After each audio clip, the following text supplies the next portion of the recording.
नमस्कार, मैं रिया और आप देख रहे हैं डॉक्टर साहिब। डॉक्टर साहिब की आज के इस वीडियो में हम बात करने वाले हैं कि अगर एक पुरुष बांझपन का शिकार है तो क्या वो आईवीएफ के द्वारा पिता बन सकता है, क्या उसे ये सुख प्राप्त हो सकता है।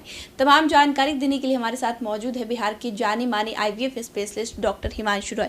तो डॉक्टर साहब, सबसे पहले बहुत बहुत स्वागत है। धन्यवाद। डॉक्टर साहब, बहुत बार ये लोग अपने मन में धारणा बना लेते हैं कि अगर पुरुष है और वो बांझपन का शिकार है तो वो पिता का सुख प्राप्त ही नहीं कर सकते हैं, लेकिन इसमें आप क्या बताना चाहेंगे हमारे साथ? क्या ये एक मिथ्य है?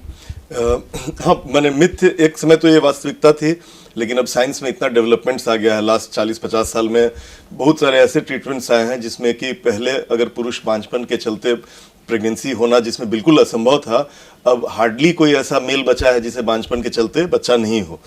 एकदम ही स्ट्रॉन्ग केस ऑफ अगर टेस्टिकुलर फेलियर जिसका हो या सर्जरी के द्वारा उसका टेस्टिस ही निकाल दिया गया हो, उन पुरुषों के लिए भी फ्यूचर में आ रहा है स्टेम सेल के द्वारा स्पर्मेटोजोआ आर्टिफिशियल स्पर्म बनाने का भी टेक्निक वो है, वो एक्सपेरिमेंटल स्टेज में है, अभी क्लिनिकल स्टेज में नहीं है। लेकिन उसके अलावा जिसको भी टेस्टिस है, थोड़ा सा भी टेस्टिस का कुछ भी 1% भी अगर फंक्शनिंग बचा हुआ है तो ऐसे पुरुष अब विभिन्न तकनीकों के द्वारा फादर बन सकते हैं, मतलब कि वो वाइफ को प्रेग्नेंट कर सकते हैं या उन्हें प्रेगनेंसी की प्राप्ति हो सकती है।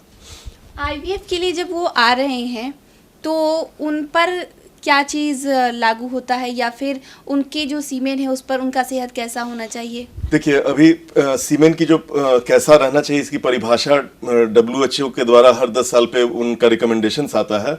तो अब लेटेस्ट जो रिकमेंडेशन है उसमें है कि स्पर्म का आपको कोई भी काउंट जो होता है वो पुरुष के फर्टिलिटी को नहीं इंगित करता है कि कम अगर काउंट है तो आप कम फर्टाइल हैं और ज़्यादा काउंट है तो ज़्यादा फर्टाइल हैं। तो पहले एक जो मापदंड था कि 15 मिलियन से ज़्यादा होना चाहिए स्पर्म, वो अब परिभाषा खत्म हो गई है। तो अब कोई भी पुरुष जिसको कुछ भी स्पर्म्स बचे हुए हैं वो आईवीएफ के माध्यम से, स्पेशली अगर काउंट कम है, 10 मिलियन से कम है, तो उसमें हम लोग इक्सी प्रोसीजर करते हैं जिसमें कि स्पर्म्स को सीधे अंडे के अंदर में, औरत के देह से जो अंडा निकाला जाता है आईवीएफ में, अंडे के अंदर में स्पर्म को डाला जाता है। तो इसमें अगर 10-15 एग्स निकले औरत को तो मात्र 10-15 ही स्पर्म चाहिए, जबकि स्पर्म्स नॉर्मली मिलियंस में रहते हैं। कम भी काउंट रहता है, 0.5 मिलियन का भी मतलब होता है 5 लाख स्पर्म, और हमें केवल 10 स्पर्म चाहिए। इतना ही नहीं, बिल्कुल जिसको स्पर्म जीरो है उनका भी अगर टेस्टिकुलर फेलियर कंप्लीट नहीं हुआ है तो नीडल के द्वारा उनके टेस्टिस में से हम लोग स्पर्म निकाल सकते हैं और इक्सी के माध्यम से हम लोग प्रेगनेंसी उन्हें भी, उनकी वाइफ को हो सकता है। तो इसको इक्सी बोलते हैं और टेसा बोलते हैं, एस्पिरेशन, टेस्टिकुलर स्पर्म एस्पिरेशन। और अब नया उसमें एक डेवलपमेंट आया है जिसमें कि अगर टेसा के द्वारा नहीं निकलता है तो ओपन बायोप्सी की जाती है, और ओपन बायोप्सी में भी अगर टिश्यू में स्पर्म्स नहीं मिलते हैं तो अब माइक्रोटेसी नाम की एक टेक्निक आई है जिसमें कि यूरो सर्जन की जरूरत पड़ती है। माइक्रोटेसी टेक्निक में पूरे टेस्टिस को ही हाफ में काट दिया जाता है ऑपरेटिंग माइक्रोस्कोप के अंदर में, और उसमें बिल्कुल हमको दिखता है कि कैसा टिब्यूल्स बन रहा है, और टिब्यूल्स जो रहते हैं उसको सिलेक्ट किया जाता है और उसमें से स्पर्म मिल जाता है। तो खराब से भी खराब केस में माइक्रोटेसी के द्वारा प्रेगनेंसी हो सकती है।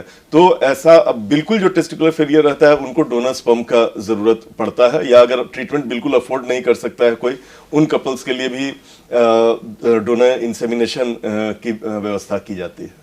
सर, बहुत बार लड़कों के लिए बात कहा जाता है कि जो लोग बहुत ज़्यादा मास्टरबेट करते हैं वो बांझपन का शिकार हो जाते हैं। नहीं, ये बिल्कुल ही मैस्टरबेशन का कोई भी लेना देना इससे नहीं होता है, फर्टिलिटी से।